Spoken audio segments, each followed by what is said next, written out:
राम जन्म मंदिर जो है या कोई भी मंदिर है उसमें 2 मुस्लिम को रखा जाएगा तो मोदी जी को अच्छा लगेगा, हिंदुओं को अच्छा लगेगा? नहीं लगेगा। हिंदू, मुस्लिम, सिख, ईसाई, जैन, पारसी सभी धर्मों को लोग रख सकते हैं। ये भारत का खूबसूरती है। तो जब भारत धर्म विभक्त राष्ट्र है तो मुस्लिम समाज के लिए जो पहले से चल रहा है तो आपको संशोधित करने का क्या आवश्यकता है? मंदिर है, मंदिर का प्रबंधन जो है अगर मुसलमानों को उसमें जोड़ दिया जाए, ईसाइयों को जोड़ दिया, गलत नहीं? गलत है। हम यहाँ पर हिंदू, मुस्लिम, कांग्रेस, भाजपा करने नहीं आए। मेरा कहना है कि भारत ये देश जो है न कुरान से चलता है, न बाइबल से चलता है, न रामायण से चलता है, न गीता से चलता है। देश चलता है तो भारत का संविधान चलता है। नमस्कार दोस्तों, सलीम में स्वागत है। जिस तरह से वक्फ बोर्ड बिल को लेकर पटना में महाप्रदर्शन हो रहा, भीम आर्मी भी जुड़ी हुई है और मेरे साथ पीके आजाद प्रभारी जी, हम उनसे बातचीत करेंगे कि इससे क्या असर रहेगा। मैं पीके आजाद, प्रदेश प्रभारी, आजाद समाज पार्टी बिहार, और आपके चैनल को बहुत बहुत धन्यवाद, आपके श्रोता को भी बहुत बहुत धन्यवाद।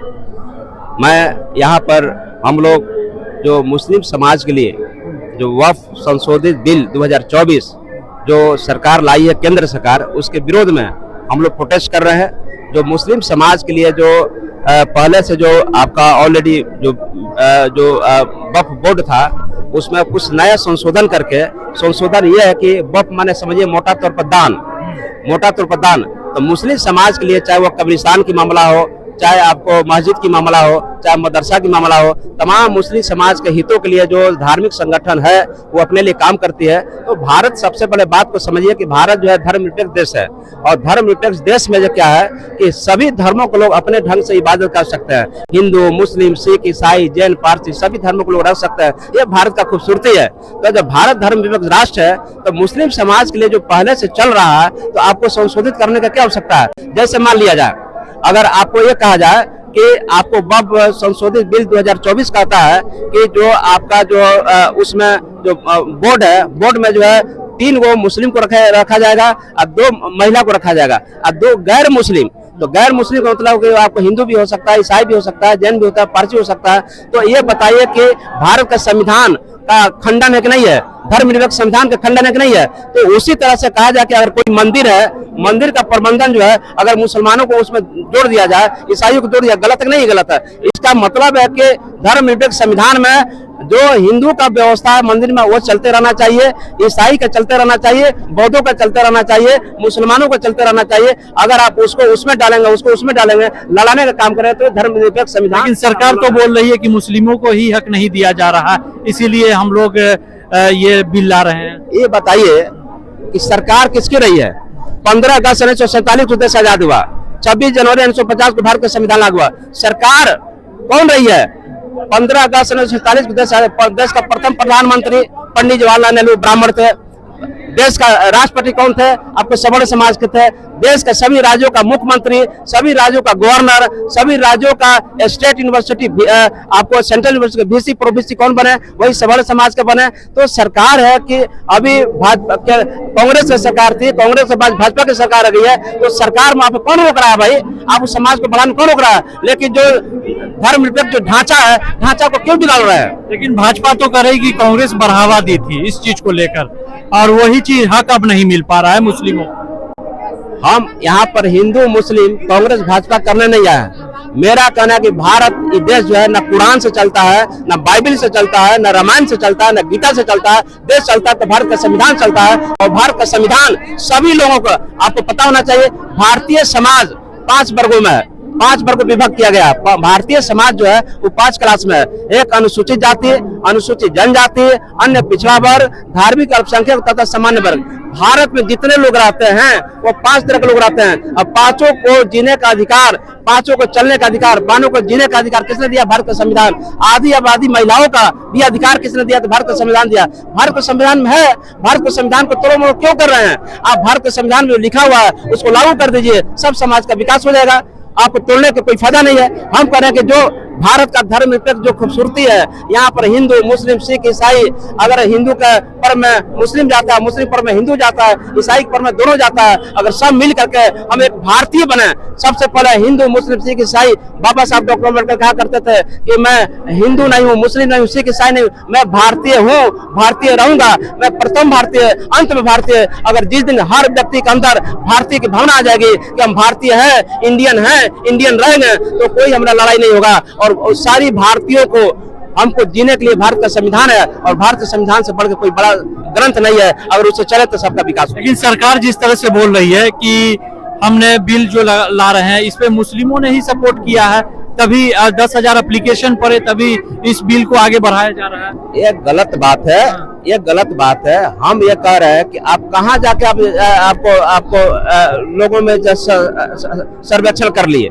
मैं ये कह रहा हूँ, आप ये बताइए कि आप जो भी बिल लाइएगा संविधान के खिलाफ लाइएगा, संविधान के अनुरूप लाइएगा। भारत का संविधान क्या कहता है, हम आपके चैनल के माध्यम बताना है, भारत का संविधान क्या कहता है, धर्मनिरपेक्ष संविधान है। तो क्या आप अगर वही मोदी से पूछा जाए, केंद्र से पूछा जाए, ये बताइए राम जन्म मंदिर जो है या कोई भी मंदिर है उसमें 2 मुस्लिम को रखा जाएगा तो मोदी जी को अच्छा लगेगा, हिंदुओं को अच्छा लगेगा? नहीं लगेगा। तो जब आपको मंदिर का प्रबंधन में किसी गैर हिंदू को रखने पर आपत्ति है, उसी तरह से अगर आपको मुसलमानों का कोई अगर धार्मिक संगठन है तो उसमें भी गैर मुस्लिम को रखने में आपको अच्छा बात नहीं है। ये संविधान इजाजत नहीं देता है, ये संविधान का ही खिलाफ है। ये आरएसएस, बीजेपी, केंद्र सरकार के लोग जो है ये सिर्फ और सिर्फ संविधान को ध्वस्त करना चाहते हैं। देश भर में असर चल रहा है, धीरे धीरे असर आ रहा है, इससे असर हो पाएगा? सभी पार्टी एकजुट हो चुकी है? नहीं होगा। मैं कह रहा हूँ तो संवैधानिक तरीके से हम विरोध कर रहे हैं। मैं तो कोई मारपीट नहीं कर रहा हूँ, मैं तो कोई बम पिस्टल की बात नहीं कर रहा हूँ। ये लोकतंत्र का खूबसूरती, लोकतंत्र में हम आपको सिर्फ और सिर्फ क्या कर रहे हैं, हम आपको संवैधानिक तरीके से विरोध कर रहे हैं। ये गलत है। ये होना चाहिए तो होना चाहिए तो होना चाहिए, संविधान की रक्षा होना चाहिए। संविधान का रूप है, किसी तरह का बिल लाइए, कोई आपत्ति नहीं है। लेकिन क्या लग रहा है नीतीश कुमार अभी भी शांत हैं, कुछ इस तरह का बयान नहीं दे रहे? देखिए, आज पूरा देश में नीतीश जी के हाथ में आपको चाबी है। नीतीश जी चाह लें, चंद्रबाबू नायडू चाह लें, जीतन मांझी चाह लें, और आपको यहाँ पर जो है चिराग पासवान जी चाह लें, तो आपको बता दें कि अभी जो प्रोटेस्ट हो रहा है ना, तो आपको सरकार बैसाखी पे टिकी, केंद्र सरकार जो किसके पे बैसाखी पे टिकी हुई है। अगर नीतीश जी चाह ले 1 मिनट में ये बिल को आपको वापस हो जाना होगा। नीतीश जी अगर आज कहे कि मोदी जी इस जो बिल को वापस कीजिए, नहीं तो आपकी सरकार गिरा देंगे, तो आपको ये प्रोटेस्ट करने की कोई आवश्यकता नहीं है। ये नीतीश, इसका मतलब है कि नीतीश जी नहीं चाहते हैं। अगर चाहते हैं तो आपको इसको डिबेट करा लीजिए, और करा करके वो आपको जो है सरकार को अल्टीमेटम दीजिए। आज अल्टीमेटम दीजिए, आपको प्रोटेस्ट खत्म हो जाएगा। आज नीतीश जी अल्टीमेटम दे दे केंद्र सरकार को कि आप बिल को वापस कीजिए, नहीं तो आपको हम समर्थन वापस करेंगे, खत्म हो जाएगी बात। इससे क्या लग रहा है, जिस तरह से सरकार तो एक और चीज बोल रही है कि मुस्लिमों का हक ही मारा जा रहा था, और जमीन जो ली जा रही थी उसको नहीं दी जा रही थी, और उसको हक नहीं दिया। मुस्लिमों का हक कौन मार रहा था? कौन मार रहा है? आप जो बोल रहे हैं साफ साफ बोलिए, मुस्लिम का हक कौन मार रहा है? आप बताइए कौन मार रहा है मुस्लिम का? सरकार तो इल्जाम लगा रही है कि पार्टी पे ही मुस्लिम खोल कर बतावे ना, वोट पे इल्जाम लगा रही है सरकार। कौन हो रहा है? हम ये पूछ रहे हैं कि आज जो पूरे देश में, हम मोदी जी से पूछ रहे हैं कि 15 अगस्त 1947 को देश आजाद हुआ ना, 26 जनवरी 1950 को संविधान हुआ। आप बताइए कि भारत का 1/4 आबादी है आपको दलित का, SC ST का। क्या मोदी जी आपको एक दलित को प्राइम मिनिस्टर क्यों नहीं बनने दिए? कौन रोका है? ये दलितों का अधिकार को किसने रोका है?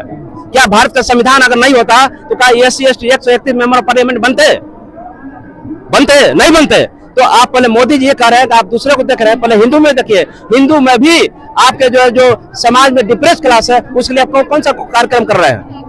कम से कम जो भारत का जो खूबसूरती है धर्मनिरपेक्ष का, उसको तो ताना बाना को मत खराब कीजिए। लोगों का एक आपको धर्म संविधान को रहने दीजिए। सवाल कि 25 में इसका असर नजर आएगा क्या? 25 इलेक्शन में अब कुछ महीना बचा, इसका असर नजर आएगा क्या? बिल्कुल आएगा। लोग देखता है जो पॉलिटिकल पार्टियां हैं, जो समाज जो है आपको देखे कि जो आप समाज के लिए काम करेगा, उसके लोग मुखातिब हो गए। आजाद समाज पार्टी बिहार में हम लोग सत्ता सरकार में भी आएंगे, और आपको ये काम हम करेंगे।